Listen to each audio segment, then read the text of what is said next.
안녕하세요. 뉴스반장입니다. 서보학 교수님께서 저희 방송 보고 계신가 봐요. 네. 그래서 방금 문자를 좀 주셨는데 네. 이재명 측의 상고, 제가 그냥 읽겠습니다. 이재명 측의 상고 이유서를 기다리지 않고 재상고를 기각했을 때 그 판결이 유효냐 무효냐는 아직 논의된 바가 없습니다.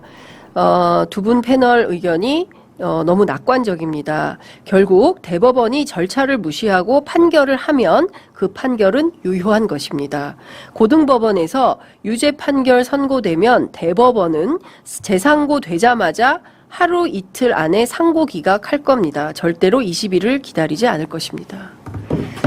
그게 말이 되나요? 아니 법이 정한 절차를 안 지킨다는 거죠. 법도 그렇죠. 안 지키고 그냥 기각을 해버린다. 그러니까 이제 무슨 얘기냐면 지금은 사법구태타가 진행 중이기 때문에 지금 결심하고 나선 거잖아요. 조희대 대법원장이. 이런 적이 없잖아요. 아니에요. 잠깐만요. 근데 그래서 제가 결심하고 나섰는데 음. 파기자판을 해버리면 되지. 왜 환송을 왜 하냐? 환송했을까? 지금 의원님의 질문에 서보학 교수님이 지금 문자로 답변을 주셨어요. 왜 파기자판을 안 한 거냐? 대법원은 5월 10일에서 5월 11일, 이거 후보 등록 기일이죠. 이것을 기다리기 때문에 파기자판을 하지 않은 것입니다. 이것이 함정입니다. 이재명 대표가 등록되기를 기다렸다가 피선거권을 박탈하려는 것입니다. 그래서 파기자판 하지 않고 파기환송을 한 거다. 지금 대법원이 법을 안 지키고 상고 기각을 바로 해버릴 것이다. 유죄 나면. 그거- 재상고 기각.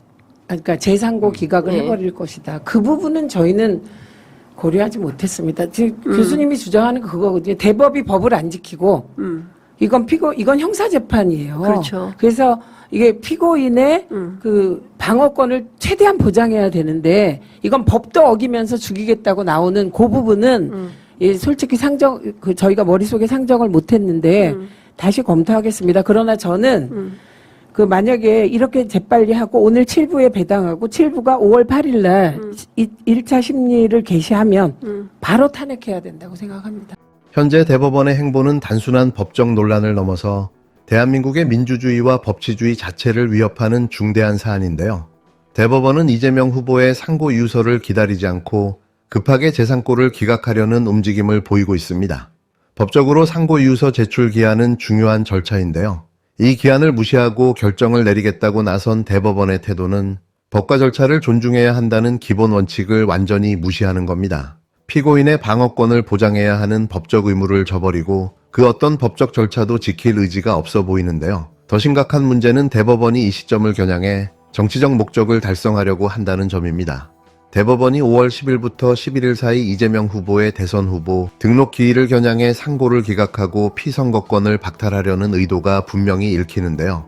이는 법적 절차를 따르지 않고 정치적 의도를 실현하려는 시도로 대법원의 신뢰성은 심각하게 흔들리고 있습니다. 대법원은 법적 판단을 내려야 할 독립적인 기관이지만 현재 정치적 결정 기구로 변질될 위험에 처해 있는데요. 법과 절차를 무시한 채 정치적 목적을 위한 결정을 내린다면 그 결과는 단순한 법적 논란이 아니라 민주주의의 근간을 위협하는 심각한 사태로 이어질 겁니다. 이런 상황에서 우리가 할 수 있는 일은 단순히 법이 지켜지길 바라는 것만으로는 부족한데요. 이제는 사법부의 권력 남용을 막기 위한 강력한 대응이 필요합니다. 국회는 입법, 탄핵, 법 개정, 국정조사, 특검 등 다양한 방법을 통해 사법부의 권력 남용을 견제할 수 있는 유일한 기관인데요. 이재명 후보의 대선 출마를 막기 위한 정치적 개입을 차단하려면 국회가 나서서 법적 절차를 통해 대응해야 합니다. 예를 들어 공직선거법을 개정해 이재명 후보의 면소 판결을 위한 법안을 추진하거나 국무위원을 탄핵하는 등의 절차가 필요한데요. 이렇게라도 우선 가능한 법적 절차를 통해 사법부의 폭주를 막아야 합니다. 현재 대법원의 행보는 단순히 한 사람의 정치적 행위에 그치지 않는데요. 이는 대한민국의 민주주의와 법치주의를 공격하는 중대한 사건이며 우리가 반드시 막아야 할 사법적 쿠데타입니다. 법과 절차를 무시한 채 정치적 목적을 달성하려는 시도는 대한민국 민주주의를 위협하는 행위인데요. 이게 만일 사실이라면 대한민국의 법과 민주주의는 끝장날 수 있습니다. 지금은 국회가 나서서 사법부의 정치적 개입을 차단하고 공정한 선거와 법적 절차를 보장하는 것이 무엇보다 중요한 시점입니다. 사용 가능한 모든 권한을 하나도 남김없이 쏟아부어야 할 상황이 온 거죠. 선출되지 않은 권력이 국민의 주권 행사를 가로막을 셈입니까? 사법부는 당장 대선 개입을 멈추십시오. 대법원이 이재명 후보에게 무죄를 선고한 원심을 깨고 파기환송했습니다. 조희대 대법원장 주도하에 벌어진 사상 초유의 대선 개입을 국민께서 결코 용납하지 않을 것입니다. 대법원의 정치 판결 졸속 재판은 국민을 제치고 대법원장이 대통령을 뽑겠다는 것에 다름 아닙니다. 누가 법관에게 주권자인 국민을 비웃으며 대통령을 뽑을 권리를 주었습니까? 상식과 관례를 모조리 뛰어넘은 졸속 재판으로 사법부의 권위를 스스로 무너뜨렸고 정치 판결로 사법부에 대한 국민의 신뢰를 무너뜨렸습니다. 1심과 2심의 판단이 정반대인데 대법원은 번갯불에 콩 구워 먹듯 단 9일 고작 2차례의 심리로 결정했습니다. 이런 판결을 국민들께서 납득하시겠습니까?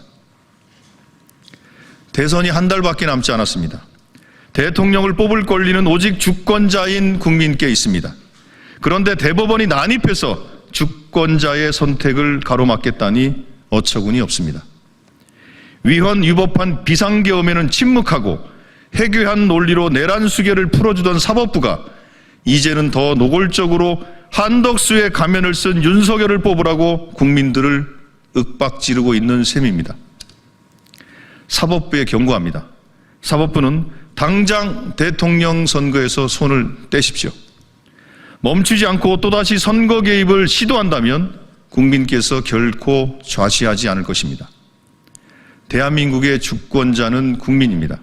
사법부는 대의민주주의 근본을 부정하는 월권 행위를 당장 멈출 것을 엄중히 경고합니다. 이런 속도로 정상적인 재판이 이루어질까요?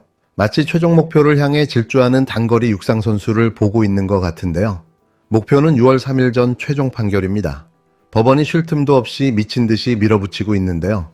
이런 재판은 태어나서 처음 봅니다. 도대체 언제 법원이 이렇게 쉴 새 없이 전광석화처럼 움직였던 적이 있었나요?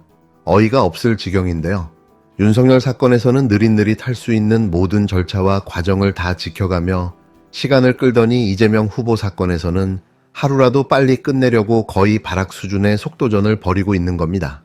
이러니까 국민들이 사법부가 썩었다고 말하는 거죠. 이재명 후보의 공직선거법 위반 사건 파기환송심이 5월 15일로 잡혔는데요. 이건 단순히 정해진 일정이 아니라 대법원 판결이 나온 바로 다음 날 서울고등법원이 사건을 접수하고 재판부 배당에 이어 재판 기일까지 잡은 초유의 광란의 상황입니다. 업무일 기준으로 단 7일 만에 재판을 연다는 건데요. 법원이 형사 7부에 사건을 배당한 지 1시간 만에 첫 재판 기일까지 확정했습니다. 심지어 이재명 후보에게 보낼 소환장도 일반 우편이 아닌 법원 집행관이 직접 전달하라고 촉탁한 상태인데요. 이 정도면 작정하고 속도를 낸 거죠. 모든 절차가 번갯불에 콩 볶듯 속전속결로 처리되고 있는 겁니다. 서울고법 관계자는 선거 사건의 특수성을 고려한 것이라고 해명했지만 법조계의 평가는 다른데요. 한 부장판사 출신 변호사는 소환장 송달 절차가 완료된 뒤 가능한 가장 빠른 날짜를 잡았다며 이번 속도전을 설명했습니다. 다른 전직 부장판사는 지금까지 이런 속도와 방식은 본 적이 없다고 말했는데요. 이번 재판은 상고심이 아니라 파기환송심입니다. 피고인이 반드시 출석해야 하는데요. 이재명 후보가 15일 첫 기일에 출석하지 않으면 한 차례 정도는 연기될 수 있지만 다시 불출석할 경우에는 피고인 없이 재판을 진행할 수 있습니다. 재판부는 그날 바로 변론을 종결하고 선고까지 가능하다고 밝혔는데요. 결국 고등법원은 6월 3일 대선 전에 이재명 후보의 재판을 마무리하겠다는 의지를 확실히 드러낸 셈인 거죠. 법조계에서는 서울고법이 대법원 판단 취지에 따라 유죄 판결을 내릴 가능성이 크다고 보고 있는데요. 공직선거법상 벌금 100만 원 이상의 형이 확정되면 출마가 불가능하지만 고등법원 판결만으로는 피선거권이 박탈되지 않습니다. 이재명 후보는 대법원에 재상고할 수 있고 대법원 최종 판결까지 최소 한 달 이상 걸리기 때문에 대선 일정에는 차질이 없는데요. 하지만 당선될 경우 형사소추를 받지 않는 대통령의 불소추 특권 논란이 다시 불거질 가능성이 큽니다. 결국 이번 파기환송심은 사법 절차를 가장한 정치 개입이라는 의심을 지울 수가 없는데요. 법원이 윤석열에게는 한없이 느슨했고 이재명에게는 살인적인 속도로 몰아붙이는 이 현실.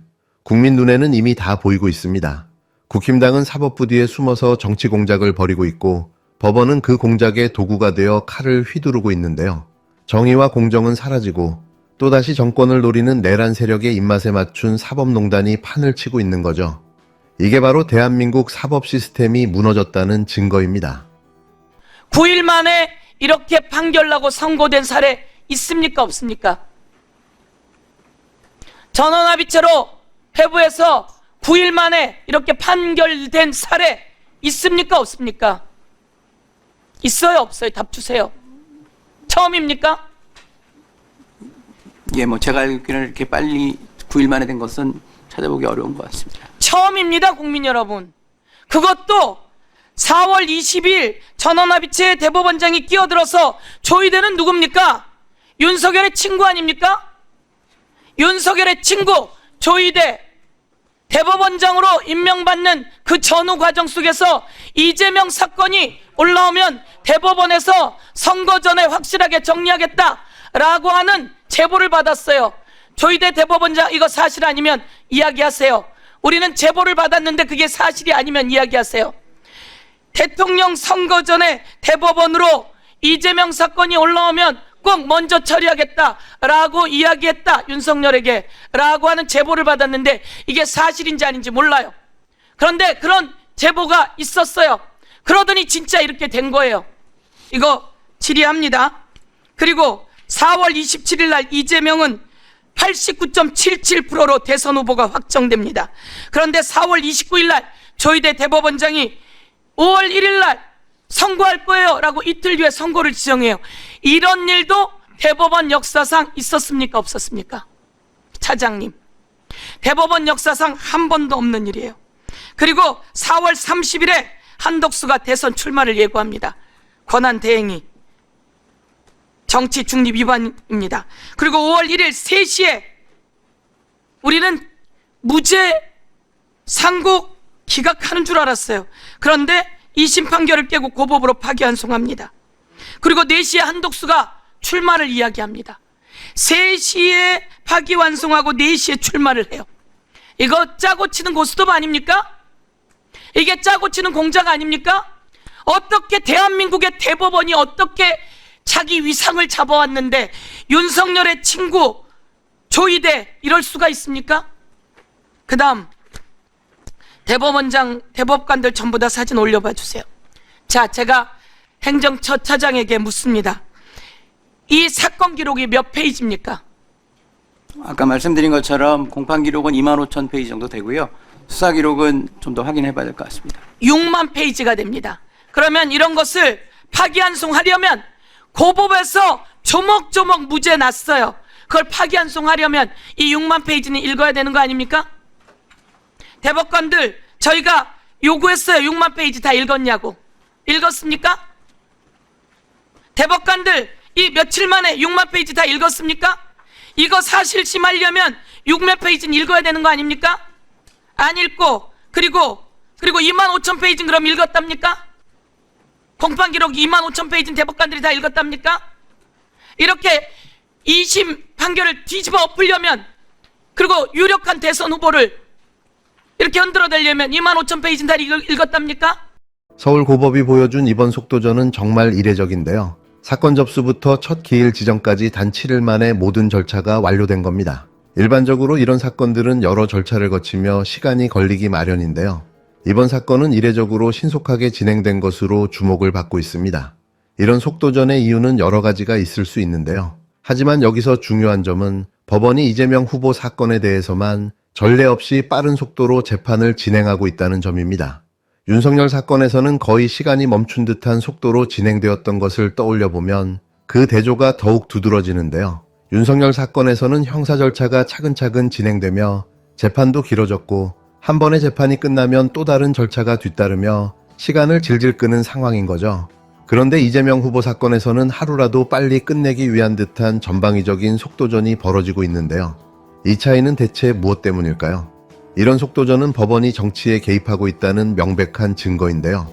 법원이 이처럼 신속하게 사건을 처리하는 모습은 정치적인 논란을 일으킬 수밖에는 없는데요. 이를 바라보는 국민들의 시선 역시 부정적인 겁니다. 일부 법조계 관계자들은 이러한 신속한 재판이 법원의 공정성에 의문을 제기한다는 점에서 우려를 표명하고 있는데요. 결국 이번 속도전은 단순한 절차의 문제가 아니라 이재명 죽이기가 그 목적이라는 점에서 사태의 심각성이 더욱 큰 상황인 겁니다.